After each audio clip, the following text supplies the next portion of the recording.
Friends, आप सभी का एक बार फिर से हमारे चैनल पर स्वागत है। आज की इस वीडियो में हम आपको हिंदी सिनेमा की पहली अभिनेत्री देविका रानी की कहानी के बारे में बताने जा रहे हैं।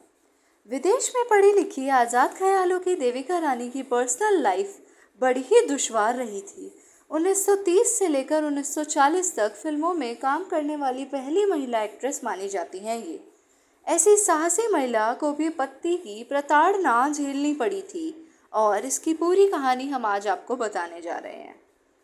इंडियन सिनेमा की फर्स्ट लेडी कहलाने वाली देविका रानी बिंदास थी, बेबाक थी, अपनी शर्तों पर जिंदगी जीने का मादा रखती थी।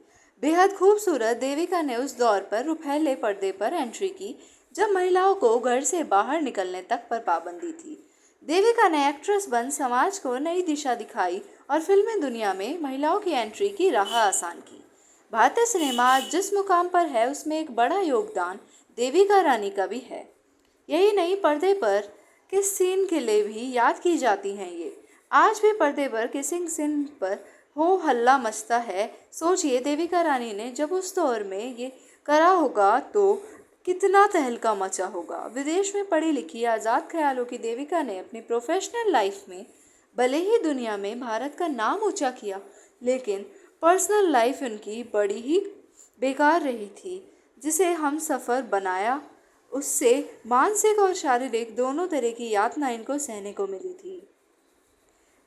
फिल्मों में आने से पहले ही actor film maker Himanshu Rai से मुलाकात कर चुकी थी। हिमांशु और देविका में करीब 16 साल की उम्र का फासला था, लेकिन एक दूसरे को पसंद करने लगे थे और शादी कर ली थी। साल 1933 में आई फिल्म कर्मा में देविका और हिमांशु ने एक दंपति का रोल प्ले किया था। इसी फिल्म में करीब 4 मिनट लंबा किसिंग सीन दिया था। जब कुछ बेहतर चल रहा था, दोनों अपने सपने को साकार करने में जुटे हुए थे। हिमांशु के साथ देविका ने मिलकर पहला प्रोफेशनल स्टूडियो बॉम्बे टॉकीज की नींव डाली और हाड़ तोड़ काम किया। करीब 1 दर्जन फिल्मों में काम किया इन दोनों ने। खूबसूरत और टैलेंटेड एक्ट्रेस दर्शकों की चहेती मानी जाती हैं। वो बहुत मेहनत कर रही थी, लेकिन इसका श्रेय नहीं मिल रहा था। इस दौरान देविका को पता चला कि हिमांशु पहले से शादीशुदा हैं और बेटी के बाप भी हैं, तो इनके रिश्ते में कड़वाहट आने लगी थी। रिश्ता इस कदर टूटने लगा कि देविका रानी को हिमांशु राय टॉर्चर करने लगे थे। उनके साथ बहुत बुरा व्यवहार करते थे। तेज बुखार में भी उनसे कड़ी मेहनत के लिए मजबूर करते थे। एक बार तो इतनी बुरी तरह से उन्होंने उन्हें पीटा कि फर्श पर गिर पड़ी और खून भी उनसे निकलने लगा था। द्वितीय विश्व युद्ध शुरू होने पर बॉम्बे टॉकीज पर बुरा असर पड़ा। जर्मन स्टाफ अंग्रेजों ने गिरफ्तार कर लिया। 1940 में हिमांशु राय को नर्वस ब्रेकडाउन हुआ और निधन हो गया उनका। हिमांशु के निधन के बाद देविका ने बतौर प्रोड्यूसर स्टूडियो चलाया। बाद में स्टूडियो के सारे शेयर बेच रूसी आर्टिस्ट सेवेतोस्लाव रोयरिक से उन्होंने शादी कर ली। उन्होंने रोयरिक से शादी के बाद ही वो जिंदगी हासिल की जो वह जीना चाहती थी। ये जानकारी हमें केशव देसाई की किताब the longest kiss the life and times of Devika Rani में से देखने को मिलती है और ये बुक पूरी तरह से उनके ऊपर बेस्ड है।